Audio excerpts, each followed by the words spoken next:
Hi, I'm Emily Rose. And I'm Dan Philgreen. Welcome to the weekend edition of Shell Point Today for November 22nd, 23rd, and 24th.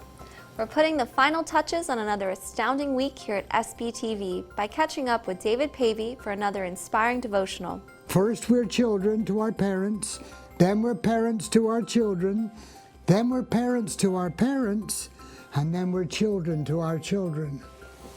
Speaking of the Village Church, they're gearing up for a visit from a special guest. You'll not want to miss this very special program, and you won't be the same after you've seen it. Erica May and her team are also gearing up for some Black Friday shopping over at the Community Thrift Store. We're wearing black because it's Black Friday! Woohoo!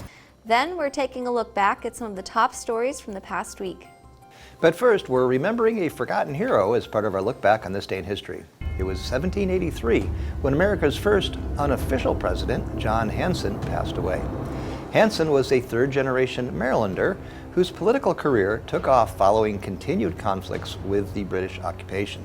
An outspoken supporter of the Patriot cause, Hanson was instrumental in generating support against the British following the attacks on Lexington and Concord.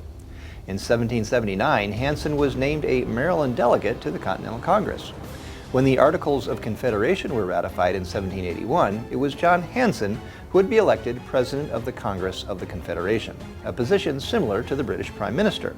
Of course, Hanson is not known as the United States President, since that position didn't technically exist until the ratification of the U.S. Constitution in 1789, 6 years after Hanson's death. You can grab some popcorn and make your way to the Social Center this Monday for the return of the Monday Classic movie. At 6:45, enjoy a showing of the 1963 epic war movie, The Great Escape. Starring Steve McQueen, James Garner, and Richard Attenborough, this film tells the story of the mass escape of British Commonwealth prisoners from a German POW camp. Follow the saga of these soldiers as they tunnel their way under the camp, but when they think they've reached freedom, the real action begins. Stellar acting, amazing action sequences, and one of the best motorcycle chase scenes in film history have turned this picture into one of the greatest war movies ever made. Make sure you find a spot in the Social Center this Monday. Enjoy a showing of the 1963 classic, The Great Escape. It's the weekend, and that means we're joined by David Pavey, who's here to offer this inspiring devotional as part of the latest Village Church Connection.